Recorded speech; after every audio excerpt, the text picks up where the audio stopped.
ಬಾಯ್ಪಾಠ ಮಾಡಿದ್ದಾರೆ. ಇದನ್ನು ಬಹಳ ಬಹಳ ಅವರಿಗೆ ನಾನು ತುಂಬ ಹೃದಯದಿಂದ ಧನ್ಯವಾದಗಳನ್ನು ಅರ್ಪಿಸುವ ಮುಖಾಂತರ ನನ್ನ ಮಾತನ್ನು ಪ್ರಾರಂಭಿಸ್ತೇನೆ. ಬಂಧುಗಳೇ, ಸಂವಿಧಾನದ ಬಗ್ಗೆ ಮಾತಾಡಬೇಕಾದ್ರೆ ಅವಾಗ ನಮ್ಮ RK ಅವರು ಹೇಳ್ತಾ ಇದ್ರು, ಒಂದು ದಿನ 1 ಗಂಟೆಯಲ್ಲಿ ಅಥವಾ ಒಂದು ದಿನದಲ್ಲಿ ಆಗಲ್ಲ, ಒಂದು ತಿಂಗಳಲ್ಲಿ ಕೂಡ ಅದನ್ನು ಮಾತಾಡೋಕ್ಕಾಗಲ್ಲ. ಸಂವಿಧಾನದ ಒಂದು ಅರ್ಪಣೆ ಯಾವಾಗಾಯಿತು?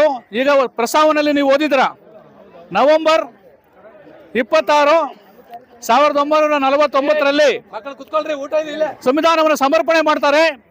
ಆ ಸಂವಿಧಾನ ಜಾರಿ ಆಗಬೇಕಾದ್ರೆ 1950ರ ತನಕ, ಅಂದರೆ ಜನವರಿ 26 ತನಕ ಯಾಕೆ ವಿಳಂಬ ಆಯಿತು ಎಂಬತಕ್ಕಂಥ ಒಂದು ಪ್ರಶ್ನೆಯನ್ನು ಮಾಡ್ಕೋಬೇಕು ನಾವು. ಯಾಕಂದರೆ ಆ ಸಂವಿಧಾನ ಒಂದು ಕರಡು ಸಮಿತಿ ಕೊಟ್ಟಾಗ, ಒಂದು ವರದಿಯನ್ನು ಕೊಟ್ಟಾಗ ಸುಮಾರು 300 ಜನ ಅದಕ್ಕೆ ಅಬ್ಜೆಕ್ಷನ್ ಆಗ್ತಾರೆ. ಸಂವಿಧಾನ ಚರ್ಚಾ ಸಂದರ್ಭಗಳಲ್ಲಿ, ಡಿಬೇಟ್ಗಳಲ್ಲಿ 300 ಜನ ಅಬ್ಜೆಕ್ಷನ್ ಆಗ್ತಾರೆ. ಅಂಬೇಡ್ಕರ್ ಅವರು ಅವರಿಗೆ ಅದಕ್ಕೆ ಸಂಬಂಧವಾದ ಉತ್ತರವನ್ನು ಕೊಡೋ ಮುಖಾಂತರ ಸುಮಾರು 4,000 ಪ್ರಶ್ನೆಗಳಿಗೆ ಉತ್ತರ ಕೊಡೋದಕ್ಕೆ ಅಷ್ಟು ವಿಳಂಬ ಆಯಿತು.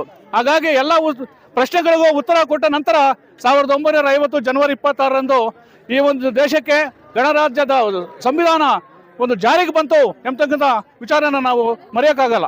ಹಾಗಾಗಿ ಈ ಸಂವಿಧಾನ ನಮಗೆ ಕೊಟ್ಟಿರ್ತಕ್ಕಂಥ ಹಕ್ಕುಗಳಲ್ಲಿ 1-2 ಹಕ್ಕುಗಳನ್ನು ಪ್ರಸ್ತಾವಿಸುವ ಮುಖಾಂತರ ನಾನು ನನ್ನ ಮಾತನ್ನು ಮುಗಿಸ್ತೇನೆ.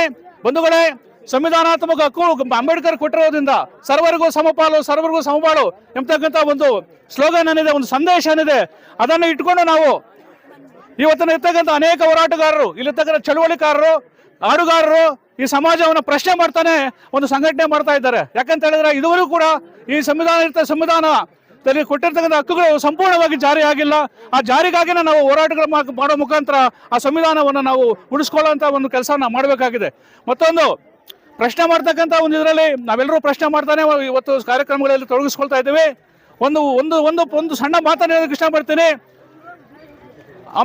ಪ್ರಧಾನಮಂತ್ರಿ ಜವಾಹರ್ಲಾಲ್ ನೆಹರು ಅವರು ಪ್ರಧಾನಿಯಾಗಿದ್ದಂಥ ಸಂದರ್ಭದಲ್ಲಿ ಉತ್ತರ ಭಾರತದಲ್ಲಿ ಪಂಜಾಬ್ನಲ್ಲಿ ವಿಪರೀತ ಬರಗಾಲ ಬಂದಿರುತ್ತೆ, ತಿನ್ನೋದಕ್ಕೆ ಊಟ ಸಿಗಲ್ಲ, ಕುಡಿಯೋದಕ್ಕೆ ನೀರಿರಲ್ಲ. ಆ ಸಂದರ್ಭದಲ್ಲಿ ನೆಹರು ಅವರು ಅಲ್ಲಿಗೆ ಭೇಟಿ ಕೊಡ್ತಾರೆ. ಪ್ರಧಾನಮಂತ್ರಿ ಪಂಜಾಬ್ ಭೇಟಿ ಕೊಟ್ಟಾಗ ಒಂದು ಸಣ್ಣ ಮಗು ಬಂದು ಕಾರಿಗೆ ಅಡ್ಡ ನಿಂತ್ಕೊಳ್ಳುತ್ತೆ. ಅಡ್ಡ ನಿಂತ್ಕೊಂಡು, ಪ್ರಧಾನಮಂತ್ರಿ ಅವರೇ ಸ್ವತಂತ್ರ ಬಂತು ಅಂತ ಹೇಳಿದಿರಾ, ಸಂವಿಧಾನ ಜಾರಿ ಆಯಿತು ಅಂತ ಹೇಳ್ತಾ ಇದ್ದೀರಾ, ಇದೇನಾ ಸ್ವರಾಜ್ಯ, ಏಹಿ ಆಜಾದಿ, ಇದೇನಾ ಸ್ವತಂತ್ರ ಅಂತ ಪ್ರಶ್ನೆ ಮಾಡ್ತಾಳೆ. ಅದಕ್ಕೆ ನೆಹರು ಅವರು ಕೋಪ ಮಾಡಿಕೊಳ್ಳದೆ ಒಂದು ಉತ್ತರ ಹೇಳ್ತಾರೆ, ಹಾ ಯಹಿ ಆಜಾದಿ ಬಾ ಅಂತಾರೆ. ಅಂದ್ರೆ ಸಂವಿಧಾನ ಪ್ರಶ್ನೆ ಮಾಡ್ತಕ್ಕಂಥ ಹಕ್ಕು ಪ್ರತಿ ಮಕ್ಕಳಿಗೂ, ಪ್ರತಿ ಪೌರನಿಗೂ, ಪ್ರತಿ ಒಬ್ಬರಿಗೂ ಇರುತ್ತೆ ಅಂತಕ್ಕಂಥ ವಿಚಾರವನ್ನ. ಹಾಗಾಗಿ ಸಂವಿಧಾನನು ಇವತ್ತಿನ ದಿವಸ ಈ ದೇಶಕ್ಕೆ ಸ್ವಾತಂತ್ರ್ಯ ತಂದುಕೊಟ್ಟಂತಹ ಮಹಾತ್ಮ ಗಾಂಧಿಯವರು ಕೊಂದಂತ ಒಂದು ದುಷ್ಟರು, ಒಂದು ಭಯೋತ್ಪಾದಕರು ಈ ದೇಶವನ್ನು ಆಳುವಂತ ಒಂದು ಪರಿಸ್ಥಿತಿ ಏರ್ಪಾಟಾಗಿದೆ.